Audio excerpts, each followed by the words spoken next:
Measures of dispersion. In this segment, we look at measures which tell us how spread out or dispersed our data might be. The most basic measure of dispersion is the range, and this simply tells us the difference between the maximum and minimum values in a data set. So if we have the following data set, the smallest value is -5, the largest value is 25, so our range is 30.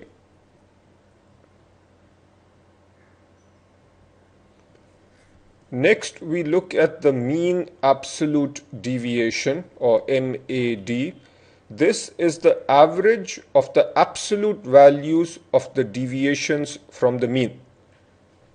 The way you solve this problem is fairly straightforward. Say you have the following data. The first thing you need to do is compute the mean. So the mean for this data is the sum divided by 4. So the mean is 10. We then need to take the average of the absolute deviations. So the absolute deviation for the first data point relative to the mean is 0. For the second data point, the absolute deviation is 15. For the third, it is 0. And for the fourth, the absolute deviation is again 15. And we need to take the average, so we divide by 4. We have 30 over 4, which is 7.5. Now do this practice question where you are given a data set and you need to find the mean absolute deviation. Here is the answer. The first thing you do is come up with the mean, which is 75.6, and then you take the average of the mean absolute deviations, and then you take the average of the deviations from the mean. And when you take the deviations, you have to take the absolute value of the deviations. So this is exactly the same as what we have done earlier. Your answer should be 36.5. Next, we talk about population variance and standard deviation. This is the most important measure of dispersion. Population variance is the mean of the squared deviations from the mean. The population variance is computed using all members of a population. Let us take the same data set that we looked at earlier and say this represents the return on 4 stocks which are in your portfolio, and if your portfolio only consists of those 4 stocks, then that essentially is our entire population. Now, how do we compute the variance? In a few slides, I will show you the formulas, but at this stage, let us understand the concept. We are essentially looking at the deviation from the mean. So obviously the first thing to do is to compute the mean, which we have done earlier. The mean is equal to 10. The next thing we do is come up with the mean of the squared deviations from the mean. So what are the squared deviations from the mean? For the first data point, the squared deviation from the mean is 0. For the second data point, the squared deviation from the mean is 15 squared, because the deviation of -5 from 10 is 15, and we square that gives us 15 squared. Then the deviation here again is 0, and with 25 we have 15 squared.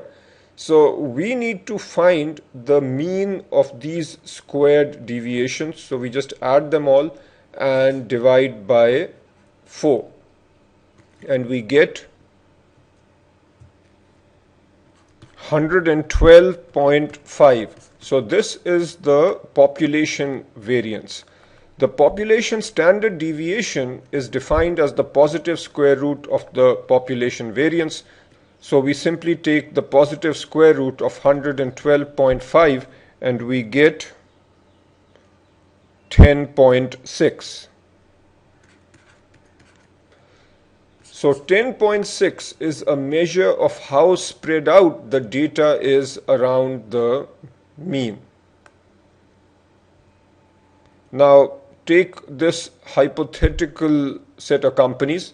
We are given the yields, and what you need to do is come up with the population variance. And remember, you need to first find the mean, then the deviations from the mean, square the deviations, and then find the average or mean of those squared deviations. Here is the somewhat ugly looking formula that I was referring to earlier, but notice this formula is doing exactly what I said. X represents each value, so I is equal to 1 to n, that's each value, minus the mean. The mean in this particular case is 14.71, and we are taking x minus the mean squared. This is the summation sign, so we are summing up all the numbers and dividing by n. So notice here, 10.5 is our first value, which is this one, minus 14.71, which is the mean, and then we square that, and we do the same for all the other values, these numbers, and then we add up those numbers and divide by 5 because we have 5 observations, and we then come up with the population variance. If we need the standard deviation, that is simply going to be the square root of 45.20. And notice, by taking the square root of 45.20, we come up with a number which has the same unit as the mean. Next, do this problem where again we have 4 companies. Here is the data, and now you need to find the population standard deviation. So essentially you find the variance and then take the square root. So the same formula, except we now have the square root. You find the mean, and then inside the square root sign is essentially the variance. By taking the square root, you come up with the population standard deviation. Now let's look at the sample variance and standard deviation. The point now is that a sample variance applies when we are dealing with a subset or sample of the total population. So if your total population now is defined as all stocks on a given stock exchange, and you pull out 4 stocks and you have the return on those 4 stocks now represent a sample, and the formula that we use or the mechanism that we use to calculate the variance is slightly different. What we now do is almost the same as what you saw earlier. As we did with the population, the first thing we need to find is the sample mean, which is 10. We then find the deviations from the sample and square those deviations. So 0, 15 squared, 0 and 15 squared, and then we find the mean of those deviations, so we divide. But the difference now is this: rather than dividing by n, which is 4, we need to divide by n minus 1. So this is 3, and that is the convention used when we are dealing with a sample. At this point, you don't need to get hung up with the reason for why this is done. Just take it as a given that when you are dealing with a sample, then you have to divide by n minus 1. So the value that we will get for the standard deviation and the variance will be higher. Once you have a value for the sample variance, you can find the sample standard deviation by simply taking the positive square root of the sample variance. Now let's do this problem. You are given the following companies and you are given the dividend yield, which is very high, but nevertheless, let's look at these numbers. The sample variance, notice, is the same formula except for the n minus 1. X bar is the sum of observations divided by number of observations. X bar is the symbol that we use for a sample mean, which is 14.71. Then the variance is the deviations from the mean squared, added up across all our data points, and then divided by n minus 1. The sample variance is 56.49, and if we want the standard deviation, that is equal to 56.45. Now let's look at the use of the calculator. Take the same return data and we need to find the population and sample standard deviation. Here are the keystrokes. Second, data to enter into data entry mode. So second, and then data, which is right here. Then you need to type second clear work. This will clear all the data registers. Then you put in 10, that's this number right here, and enter. That sets your first data point to 10. Down arrow once and then a second time. When you put down arrow once, you will see Y01. But since we are only entering one set of data, you do not need to enter any information for Y. So we just down arrow past the Y. Then you will see X02, enter 5 plus minus. That is essentially then saying that the second data point is minus 5. You do the same for 10 and 25. You have now entered the 4 data points into the calculator. Then you hit second stat. This puts the calculator into statistics mode. And what you might see is uncertain. Either you might see 1-V, which stands for one variable, or you might see ln or something else on the display. What you need to do is keep hitting second set, second over here set, until you see 1V. This stands for one variable. Since you are doing one variable calculation, the calculator should be in a single variable or one variable mode. Once you see this, you should press the down arrow, and what you will see is n equals 4. This is telling you that we have 4 data points.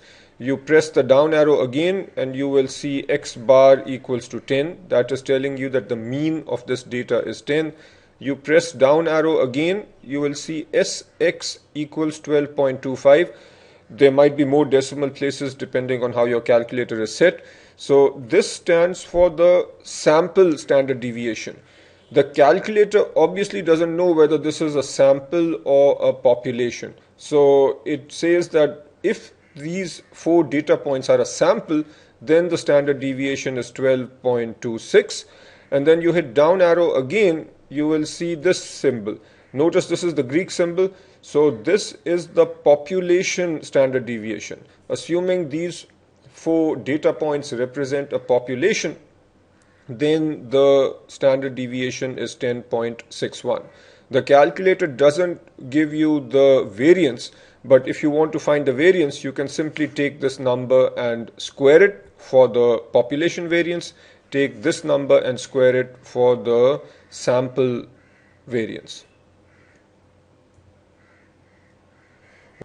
Let us now talk about Chebyshev's inequality, which essentially states that for any set of observations, the proportion of the observations within k standard deviations of the mean is at least 1 minus 1 over k squared for all k greater than 1.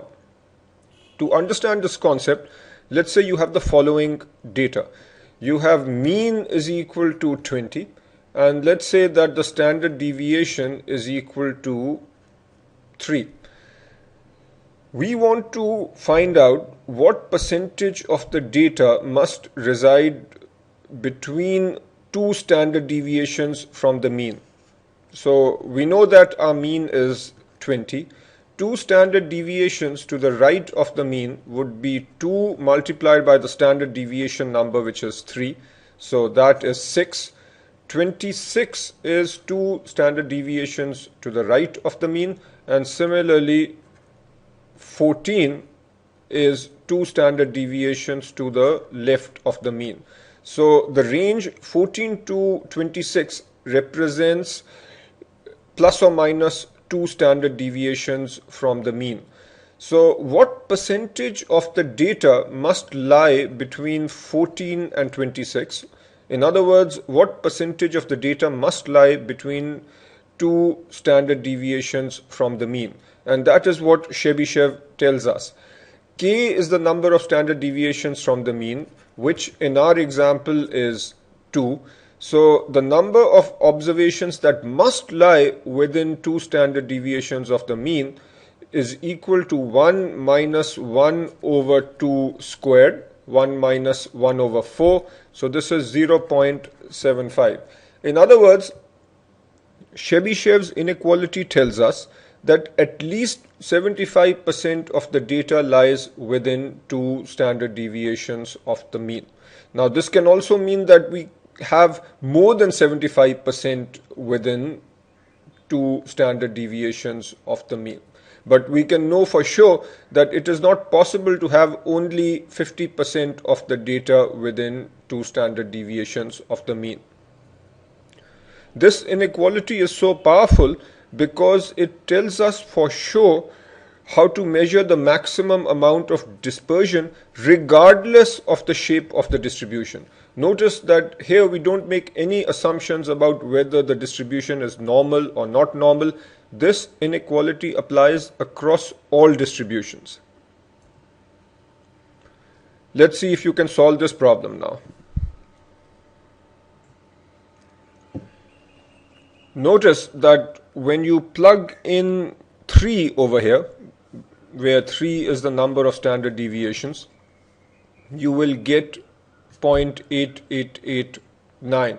So what that essentially means is that if we go 3 standard deviations from mean, we will cover at least 88.89% of the data. Moving now to the coefficient of variation. Coefficient of variation expresses how much dispersion exists relative to the mean of a distribution and allows for direct comparison of dispersion across data sets. It is used in investment analysis to compare relative risks. A simpler way of putting it is that the coefficient of variation is simply your variation per unit of return. In other words, if your coefficient of variation is high, that means that the investment is relatively risky because for every unit of return you have relatively high variation. So let us look at a simple example. You have investment A with a mean return of 7% and a standard deviation of 0.05. The coefficient of variation for A is going to be the standard deviation, which is 0.05, divided by the mean return. Since this is a percent, we need to convert it to a decimal, so that is 0.07. The coefficient of variation for B is equal to the standard deviation, which is 0.07, divided by the mean return, which is 0.12. The investment with the higher coefficient of variation is more risky. So you actually need to solve these two and figure out which one has the higher coefficient of variation. Investment A has a higher coefficient of variation and is therefore more risky.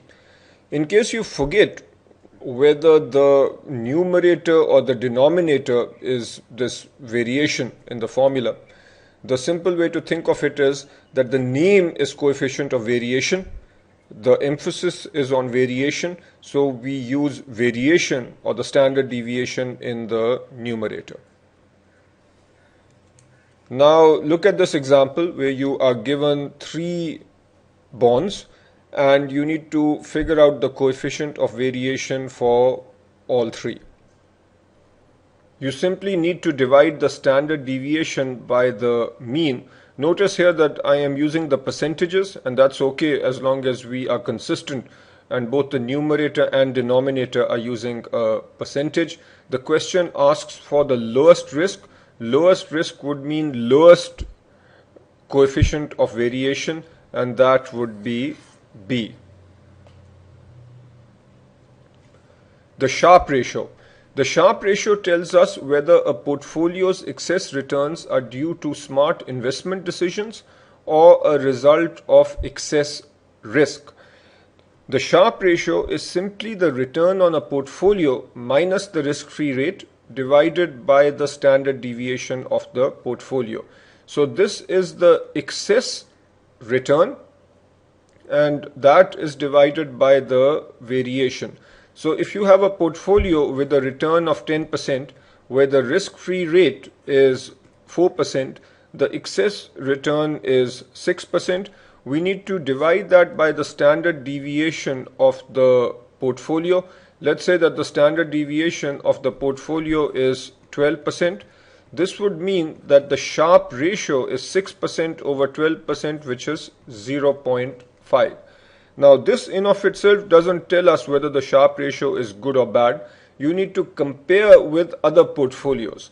If you have another portfolio where the Sharpe ratio is 0.7, then this other portfolio is giving us a better return relative to risk.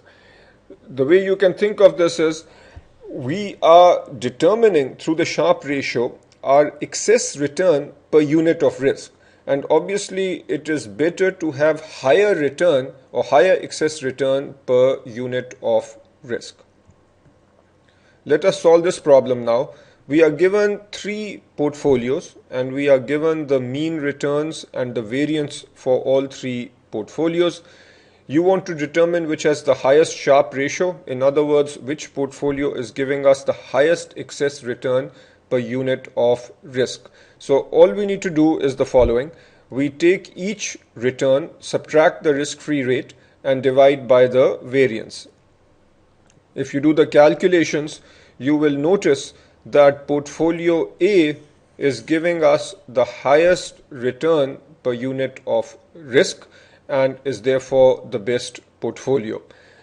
Notice that we are given the variance numbers, which means that we have to take the square root of the variance to come up with the standard deviation. Symmetry and skewness in return distributions. Skewness or skew refers to the extent to which a distribution is not symmetric. Now, when you have a normal distribution, it has a skewness of 0, or we can say that a normal distribution is symmetric. What that means is we have an equal distribution on each side of the mean. This could be your mean, this is also the median, this is also the mode, and the distribution on each side is the same. This is symmetric, so the skewness is equal to 0. A positively skewed distribution is characterized by many outliers in the upper region or the right tail. This is called the right tail. Notice that we have several outliers over here. This is called a right skew. When you have a right skew or a positive skew, these outliers on the right pull the mean to the right. So the mean is going to be greater than the median, which is over here, which is going to be greater than the mode. Mode is the most frequently occurring item, so that is over here. This is the mode, and we essentially have this relationship where the mean is greater than the median, which is greater than the mode for a positively skewed distribution. For a negatively skewed distribution, we have a large number of outliers on the left. This is the left tail. What this does is pull the mean to the left. Therefore, in this situation, we have a mode which is greater than the median, which is greater than the mean. Let us look at a practice problem. Which of the following is most likely characterized by frequent small losses and a few extreme gains? We have just seen this. The correct answer is C, positively skewed, where we have a few large losses and many extreme gains, which represents the outliers on the right. Which of the following is most likely to be true for a negatively skewed distribution? And we just saw this. In a negative skew, you have a relationship like this, where the mean is pulled out to the left, the mode is over here, and the median is in the middle. So you will have a situation where the mean is less than the median, which is less than the mode. Now try this one. The correct answer is A. Moving now to kurtosis. Kurtosis is the degree to which a distribution is more or less peaked than a normal distribution. Now just take this as a given that a normal distribution has a kurtosis of 3. A kurtosis is a measure of how peaked a given distribution is. So this is a normal distribution with kurtosis equal to 3. If you have a distribution which has fatter tails and is more peaked than normal, such as this one, this has excess kurtosis. Let's say this has kurtosis equal to 5. The excess kurtosis is 5 minus the normal of 3, which is 2. Excess kurtosis here is equal to 2. When a distribution has excess kurtosis, we say that it is leptokurtic, and you just need to remember that. A normal distribution which has a kurtosis of 3 is called mesokurtic. A leptokurtic, as I have already said, is more peaked and has fatter tails relative to a normal distribution. Platykurtic means that kurtosis is less than 3. A platykurtic distribution is less peaked relative to a normal distribution. These are the core points that you need to remember with regards to kurtosis. Here are the sorts of questions you might see on the exam. Which of the following is most likely to be a measure of when a distribution is more or less peaked compared to a normal distribution? So all you really need to do here is remember the term. The correct answer, as you have just seen, is C. A distribution identical to a normal distribution is, and here again you just have to remember the fact that a mesokurtic distribution has a kurtosis of 3, and this is your normal distribution. The final section in this very long reading now, using geometric and arithmetic means. A geometric mean is appropriate for making investment statements about past performance. Now let us look at a straightforward example. Say you had $100 2 years ago and you had a return of 100% in year 1 and minus 50% in year 2. What was your mean return? If you simply take the arithmetic mean, then you will have 100 and then minus 50. So that is 50 divided by 2, which is equal to 25%. So the arithmetic mean is 25%. But look at what's actually happening. When you have $100, in the first year you get 100% return. So you end up with $200 at the end of the first year. But then in the second year you lose 50%. Which means that you are back down to 100. So in reality, you have not made any money. You started with 100, you end up with 100, so your mean return really is 0%. Arithmetic mean, however, is telling you that the return is 25%. So clearly the arithmetic mean is not the right measure when you are looking at returns over a period of time. A better measure is the geometric mean. So let's look at how we would calculate the geometric mean. If you recall, with geometric mean, you do 1 plus the return in the first year. 100% return means you just do 1 plus 1. Remember, a 50% return would have meant that we do 1 plus 0.5. So 100% return means that we do 1 plus 1. And then you multiply by the return for the second year, 1 plus the return for the second year, which is actually minus 0.5. And then you raise to the power of 1 over 2. We have 2 multiplied by 0.5 raised to the power of half. So what you have is 2 times 0.5 is 1. 1 to the power of half is still 1. And then you minus the 1 to get a rate, and you end up with 0. So your geometric mean is 0, which means that on average you are getting a 0% return, and that is a much more accurate depiction of what is happening. An arithmetic mean is appropriate for making investment statements in a forward-looking context. If you have $100 now and the two possible returns for the upcoming year are a 100% gain or a minus 50% loss, what is the expected value? Here it makes sense to look at the arithmetic mean of 100 and minus 50 and to say that our expected return is 100 plus minus 50 over 2, which is equal to 25%.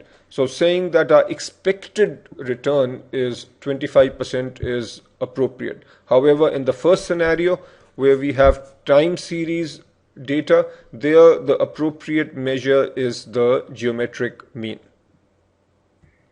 So that is it. We are done with this reading. Just a few major summary points. We talked about measures of central tendency, and here you need to understand the various kinds of means. We talked about arithmetic mean, we talked about geometric mean, harmonic mean, the weighted average, and so on. You need to understand all these different kinds of means and how to calculate them. Then we talked about measures of dispersion. The most important measure is standard deviation. This tells us how spread out our data is. You need to know how to use the formula, but it is more important that you understand how to use the calculator to determine standard deviation. Recognize also that standard deviation is different for a population versus a sample. You also need to understand Chebyshev's inequality, which is 1 minus 1 over k squared. The k stands for the number of standard deviations, and the strength of Chebyshev's inequality is that it allows us to say how much data will be within a certain range, assuming without making any assumptions about the nature of the underlying data. You should also be on top of the Sharpe ratio as well as the coefficient of variation.